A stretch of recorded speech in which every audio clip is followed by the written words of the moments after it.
Hello বন্ধুরা, আবার একটা ভিডিও নিয়ে চলে এসেছি তোমাদের মধ্যে। কিছু পটল আর আলু দেখতে পাচ্ছ,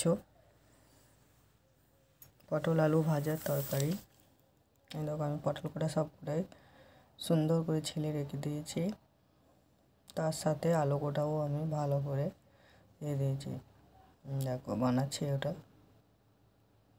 হয়ে গেছে। আলু কোটা বানানো আমার, পটল কোটা হয়ে গেছে রেডি।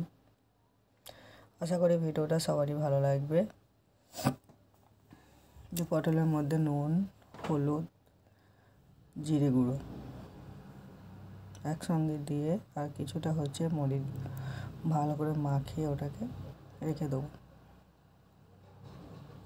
এমনি করে মাখিয়ে ভালো করে রেখে দিয়ে পালা, তাহলে এটা হচ্ছে কড়াইয়ে তেল দেওয়ার আগে যদি কিছুক্ষণ থাকে ভাজলে তাড়াতাড়ি সেদ্ধ হয়ে যায়, বেশিক্ষণ লাগে না। তাই এই পদ্ধতিতে তোমরা বাড়িতে সবাই করবে, দেখবে খুবই ভালো লাগবে। ভিডিওটাকে স্কিপ করে দেখবে না, ফুল দেখবে, তাহলে শিখতে পারবে। এই দেখো, কড়াই আমি তেল দিয়ে দিয়েছি, কাঁচা লঙ্কা আর পেঁয়াজ দিয়ে সেটা গরম করে নিচ্ছি। তার সাথে গরম হয়ে গেলে আমি ওটাকে দিয়ে দেবো।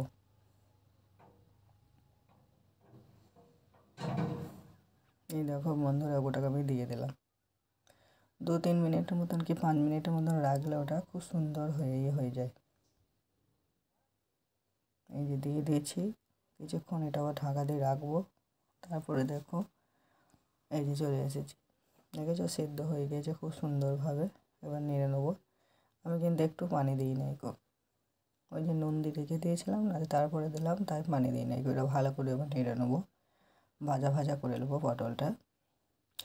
এই পদ্ধতিটা এইরকমভাবে করলে পরা খুবই সুন্দর। তোমার গ্যাসও বেশি লাগবে না, কি চুলোতে বেশি লাগবে না। এই দেখো হয়ে গেছে, অল্প খরচাতে তোমার এমধারা করে হবে এটা পটল রেডি।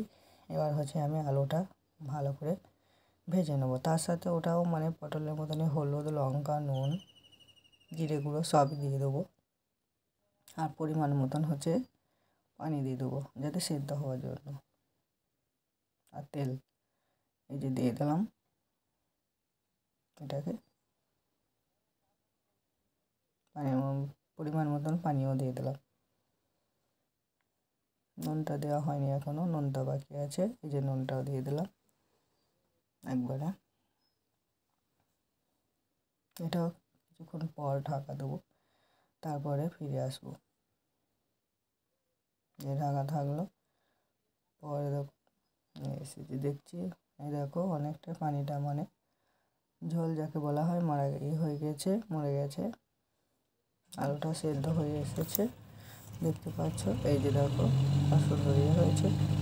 ভিডিওটাকে স্কিপ করো না, সবাই এইভাবে দেখো। খুবই সুন্দর একটা রেসিপি, পটল আর আলু ভাজি তরকারি। এইভাবে খেলে পড়া গরম ভাতে খুবই সুন্দর লাগে। আশা করি ভিডিওটা সবারই ভালো লাগবে।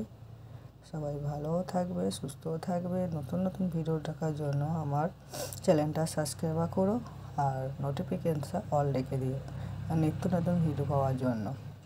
ভালো থেকো সবাই, সুস্থ থেকো।